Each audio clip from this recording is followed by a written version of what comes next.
When justice doesn't seem to be served, where can we find forgiveness? That was a question asked by Delores White, who was recently imprisoned for a year. Delores was imprisoned because in April 2020, a young man had come into her home violently coming after her daughter. And to defend her daughter, Delores stuck a steak knife in his chest, called the paramedics, but he died before the paramedics got there.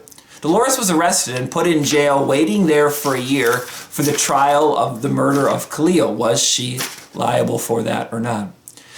She felt that justice wasn't served. She felt that someone who hadn't been in trouble before, hadn't done anything wrong, had never been arrested, shouldn't have been in jail. And when she was found not guilty at the trial by her peers, she really felt justice wasn't served. Kind of like Sharon, Khalil's foster mom, who felt that justice wasn't served either, because now her son is dead and his killer is on the loose.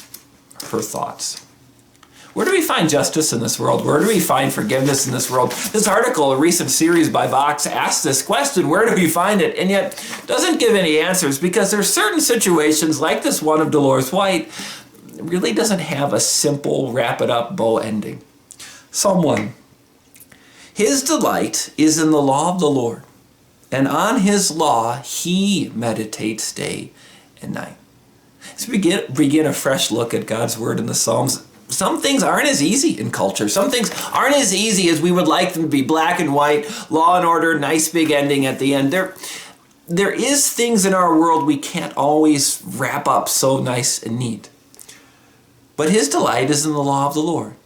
I don't know how this works out, but I'm going to look to you, Lord. His delight is something I'm going to meditate on day and night. There's certain situations in my life and yours that don't reconcile very well, don't end very well, don't give us the happy ending we see in a Disney movie. That's where we go to God's word. That's where we go to his law. That's where we go to his teachings. That gives me purpose. That gives me grace. That gives me hope. There's some sticky situations from human logic that just don't seem to reconcile or to be fixed. But as we look to God's word, on that we meditate day and night, and that will give us purpose, he promises.